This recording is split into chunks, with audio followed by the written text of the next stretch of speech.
ठीक आहे. पहा आता इकडे. So this is the another new topic in our chapter number 2, right? Mechanical properties of a fluid. What is the title? Pressure due to a liquid column. मतलब जो pressure अभी develop होगा, column हमको पता है, कॉलम बोले तो एक कंटेनर हो गया, एक हाईट हो गई, उसको कहते हैं हम कॉलम. जसे आपल्या घराले काय असतात, मोठे मोठे कॉलम असतात, बरोबर आहे. आणि कॉलम कसे असतात, उभे असतात, आडवे असतात. काय आडवे काय असतात, रो असतात. कॉलम कसे राहणार, नेहमी उभे राहणार आहे, वर्टिकल. ते डेरिवेशन है pressure due to a liquid column. मतलब लिक्विड कॉलम के वजह से कितना प्रेशर डेवलप होगा, ये हमको यहाँ पे ये डेरिवेशन अब प्रूव करना है. तो देखिए इधर अभी आता इथे एक मी डायग्राम काढतो सिंपल. एक सिलेंड्रिकल कंटेनर मी इधर ड्रॉ केलेला आहे. समजा this is the cylindrical container.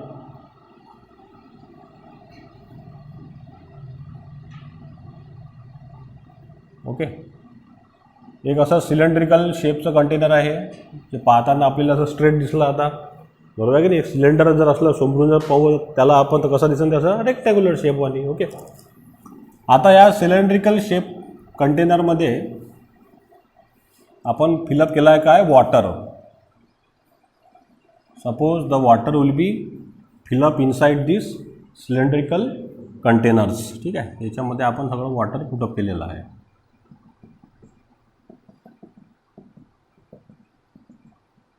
This is the water is present.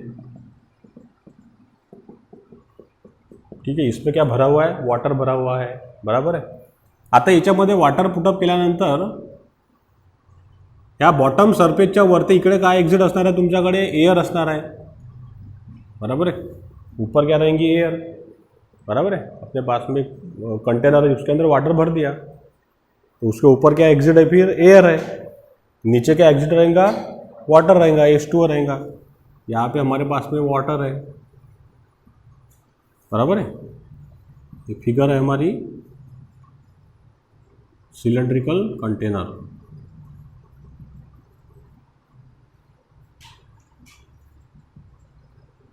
ठीक है. इसकी लिक्विड कॉलम की, लिक्विड कॉलम, बरोबर आहे. आता बघा, आता याच्यामध्ये जे वॉटर प्रेझेंट आहे, कशामध्ये, या सिलेंड्रिकल कंटेनरमध्ये, त्याला काय वजन आहे, म्हणजे मास आहे. उसके पास में क्या है, डेंसिटी भी है. और ये सिलेंडर की कुछ हाइट भी है. बिना हाईटचं आहे काय ते नाही. तर आता याच्यामध्ये आपण अज्यूम केलं, suppose we have to assume one imaginary cylinder inside this container. असं आपण एक इमॅजिन केलं की याच्यामध्ये काय एक सिलेंडर आहे, हाई सिलेंड्रिकल शेप है. तो इसके अंदर जो वाटर रखा है वो भी कौन से शेप में होगा, अभी सिलेंड्रिकल शेप में, बराबर है. तो इसके अंदर हमने एक स्मॉल सिलेंडर अज्यूम कर लिया. We have to assume the one small cylinder. असा याच्यामध्ये मी एक स्मॉल सिलेंडर अज्यूम केला. कशामध्ये, ह्या लिक्विड कॉलममध्येच.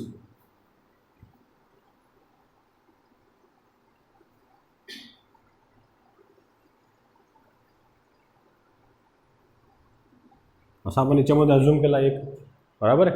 अब इसको अज्यूम करने के बाद में इसकी हाइट कितनी होगी बच्चों, इसकी हाइट हमने बना ली h, बराबर है. इसके अंदर हमने अज्यूम कर डाला, assume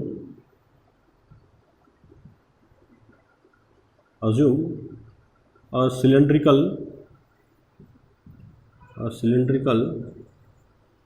assume a small cylindrical surface inside a liquid column,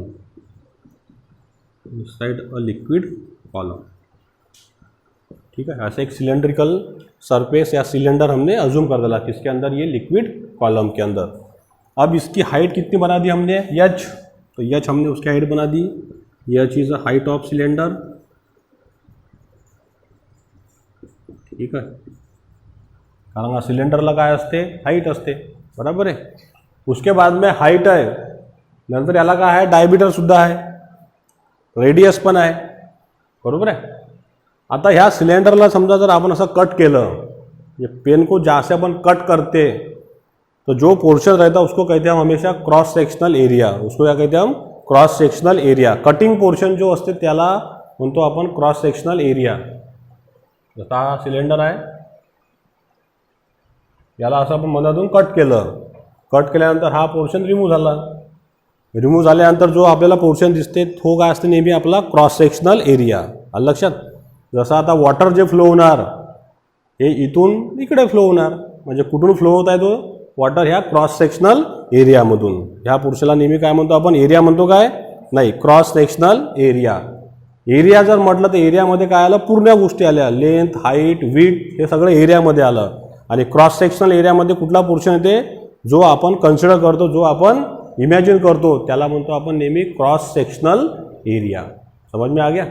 जसं आपण एखादा आता तुम्ही ॲपल घेतलं आणि त्या ॲपलला आपण कट केलं, तो कटिंग पोर्शन जो दिसते आपल्याला बाहेर काढल्यानंतर तो पोर्शन म्हणजे कशामध्ये येणार मग? क्रॉस सेक्शनल एरियामध्ये. आपण जर म्हटलं बा ॲपलचा एरिया काढला तर आपण त्याला पूर्ण कन्सिडर करू, लेकिन क्रॉस सेक्शन अगर मैंने बोला तो जहाँ से अपन उसको कट करते हैं उसको कहते हैं हम हमेशा क्रॉस सेक्शनल एरिया. आलं लक्षात सगळ्यांना? तर आता याच्यामध्ये H is the height of the cylinder. आता याच्यामध्ये लिक्विड कॉलम जे फिलअप राहणार आहे, लिक्विड याच्यामध्ये सुद्धा राहणार आहे. आता कशामध्ये? ह्या सिलेंडरमध्ये पण, जो याच्यामध्ये आपण इमॅजिन केला, बराबर है. तो इसका मैंने जैसे इसको कहाँ से भी हमने कट किया तो वो बन गया हमारा एक क्रॉस सेक्शनल एरिया ए, जिसको हमने नाम दिया A is a cross sectional area of cylinder.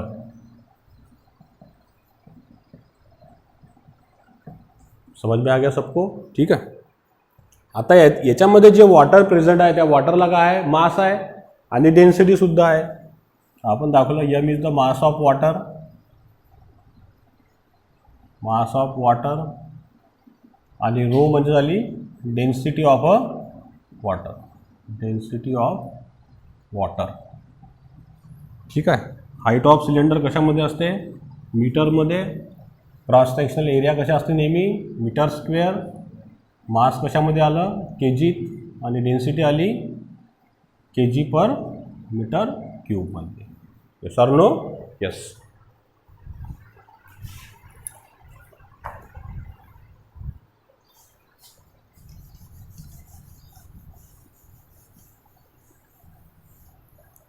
ठीक आहे.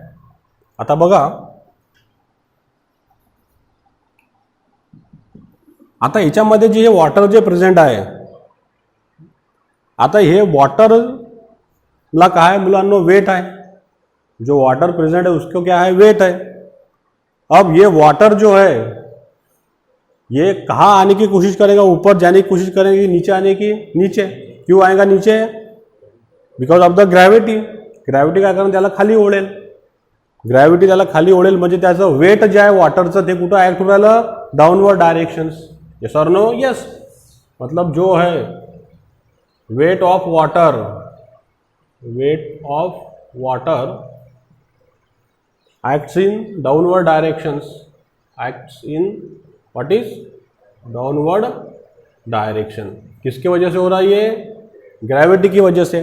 मतलब ग्रेविटी की वजह से इसके ऊपर क्या लगा? फोर्स लगा. किसके ऊपर? वाटर के ऊपर. और वो उसको नीचे लाने की कोशिश करेगा. हे आपण शिकलो पहिल्या चॅप्टरमध्ये. हा फोर्स लागला आणि याचं वेट किती राहणार आहे मुलांनो?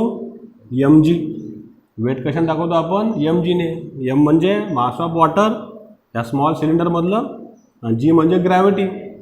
हे कसं येण्याचा प्रयत्न करेल? खाली येण्याचा प्रयत्न करेल. म्हणजे फोर्स किती लागला त्याच्यावर? ते mg. बराबर आहे. So weight of the water action in downward direction, then what is the force is develop? How much? F is equal to mg. याला मतलब अपन इक्वेशन नंबर 1. बराबर है? समझ में आ गया? अब देखिए बच्चों, कल हमने प्रेशर की डेफिनेशन पढ़े. प्रेशर की डेफिनेशन क्या है? Force upon area. यहाँ पे हमको पता है, वी नो प्रेशर. प्रेशर क्या रहता है? P is equal to F upon area.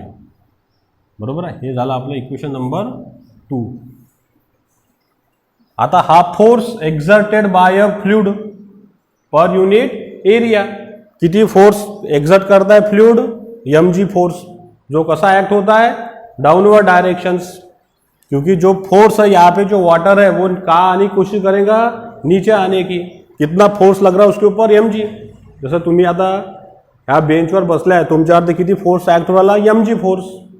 m म्हणजे तुमचं मास झालं, g म्हणजे काय झाले, ग्रॅव्हिटी झाली. इतका फोर्स तुम्हाला खाली ओढत आहे, बराबर है.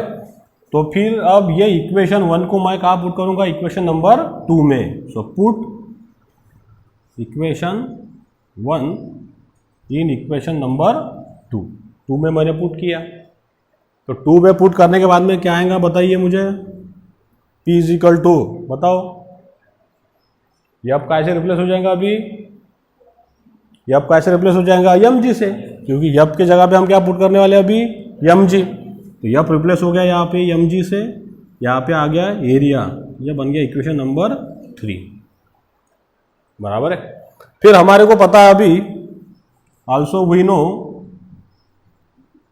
The definition of density. Density की क्या डेफिनेशन रही थी, what is the definition of density, mass upon volume, that is called as density. क्योंकि डेंसिटी की डेफिनेशन हमारे पास में है, it is the ratio of mass upon volume, nothing but the density, बराबर है. So rho is equal to क्या आएगा फिर, m अपॉन v, क्योंकि वॉल्यूम कैसे शो किया जाता है, v से. तो फिर मुझे बताओ बच्चों, m इज इक्वल टू क्या हो गया, रो v. ये बन गया हमारा इक्वेशन नंबर 4. मग आता इक्वेशन नंबर 4 ला मी कशामध्ये पुट करेन, इक्वेशन नंबर 3 मध्ये, बराबर आहे. मग आता इथे लिहिलं मी put equation 4 in equation number 3. 3 क्या है हमारे पास में, P is equal to mg upon a. तो m जो अब रिप्लेस हो जाएगा वो कैसे हो जाएगा, अभी रो और v से हो जाएगा, राइट. क्योंकि इसका वैल्यू हम काय में पुट कर रहे हैं, अभी 3 में पुट कर रहे हैं. तो इक्वेशन 4 बिकम्स क्या हो गया, अभी बताइए, P is equal to m को रिप्लेस किया मैंने, rho v into G upon cross sectional area a, बरोबर आहे. हे झालं इक्वेशन नंबर 5. आता तुम्ही शिकले असाल 8वी मध्ये, 9वी मध्ये, 10वी मध्ये volume of cylinder, volume of cylinder, कारण का आपण कुठला तिथं ऑब्जेक्ट कन्सिडर केलेला आहे, व्हॉल्यूम. व्हॉल्यूम ऑफ सिलेंडर काय असते सांगा मला, काय फॉर्म्युला आहे व्हॉल्यूम ऑफ सिलेंडरचा, area multiplied by height. Area of cylinder into height, nothing but the what is volume of cylinders, बरोबर आहे. मग एरिया इंटू हाइट, हाइट किती दाखवली आपण सांगा, एच ने. ये आ गया हमारे पास में v is equal to a into h. ये बनाया हमने इक्वेशन नंबर 6. इसको कहाँ पुट करेंगे हम अभी, इक्वेशन नंबर 5 में. So put equation 6 in equation number 5.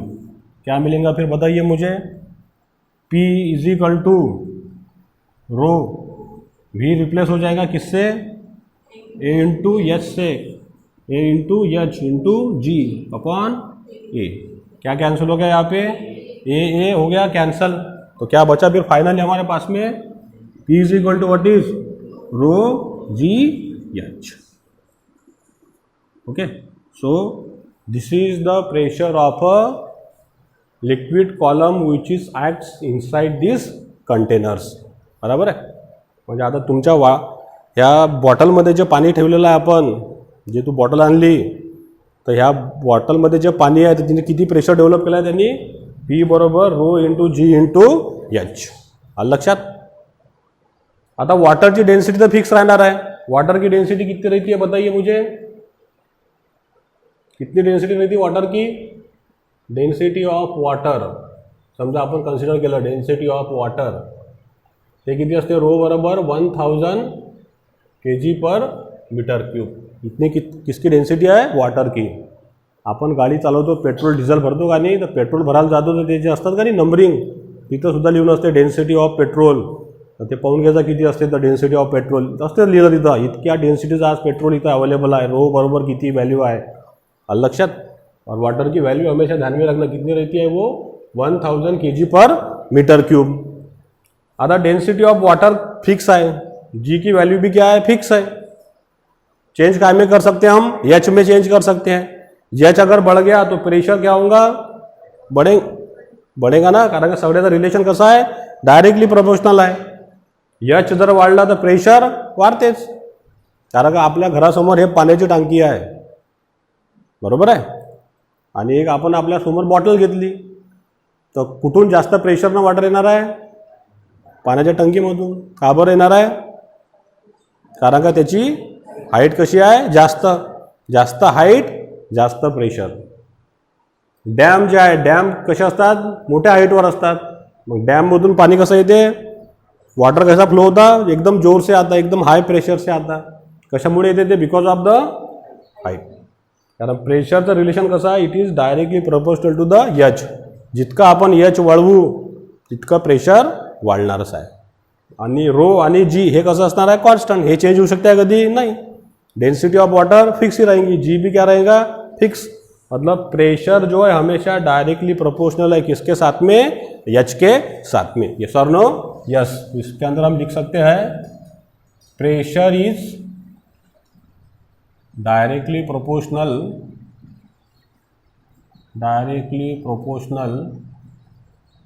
To the height, बराबर है। Pressure increases then h is also increases, height also increases। प्रेशर अगर हम कम कर लेंगे तो हाइट भी क्या हो जाएंगी उसकी, कम। जहाँ पे हाइट कम वहाँ पे प्रेशर भी कम रहेगा। ओके, आता मला सांगा याच्यामध्ये तुम्ही 5वा नंबरचा पॉइंट, हे जे प्रेशर जे डिपेंड्स आहे, प्रेशर ऑफ अ फ्लूइड, ये एरिया पे डिपेंड आहे क्या, एरियावर डिपेंड आहे का, सांगा बरं मला। जसं आपण स्टँडर्ड फॉर्म्युला बनवला होता, समजा P is equal to F upon A. आता आपण लिक्विड कॉलमचं डेरिव्हेशन प्रूव्ह केलं, P बरोबर रो जी एच, हे स्टँडर्ड इक्वेशन आहे प्रेशर काढण्याचं। लक्षात, कहाँ का भी प्रेशर अपन ये फार्मूले से निकाल सकते हैं पूरी दुनिया में जाके, कहाँ का कितना प्रेशर आहे फ्लूइड का। लक्षात, तुमच्या घरी गेले तुम्ही, तुमच्या घरी पाण्याची टंकी आहे, पण त्या हाईट कुठून घ्यायला का तुम्हाला, ग्राउंड लेवलपासून, जिथं आपण ते वॉटर यूज करू राहिलो। जैसा मैंने अभी हाइट अपने घर की पानी की टंकी कहाँ पे रखा, मैंने ऊपर रखा एकदम, इसके ऊपर भी नहीं है। मग त्याचा प्रेशर जर काढू आपण तर कुठून काढणार आहे, आपण ग्राउंड लेवलपासून ती हाईट मोजू आपण, म्हणजे जिथं आपलं एक्झॉस्ट आहे पाण्याचं वहाँ से अपनी हाइट आ जाएगी, बराबर है। वो कि कहा कि 2 मीटर रहेंगी, कहा कि 10 मीटर रहेंगी। 10 मीटर वाली हाइट का प्रेशर क्या रहेगा, ज़्यादा, 2 मिनट वाला कम रहेगा, बराबर है। तो फिर मुझे बताओ प्रेशर जो है वो एरिया ऑफ द ये सिलेंडर पे डिपेंड है क्या, या कंटेनर पे डिपेंड है क्या। तुमने एरिया कितना भी बढ़ा दिया, कितना भी एरिया बढ़ा दिया, बराबर है। अपन ने कन्सिडर किया अगर असे 2 आपण टँक घेतले, इथं ठेवला आणि एक है इथं ठेवला अपन, बराबर है। एक पानी की टंकी हमारी यहाँ पे जिसका एरिया बहुत बड़ा है, इतना बड़ा, एक पानी की टंकी हमने यहाँ पे रखी, उसका एरिया इतना ही है।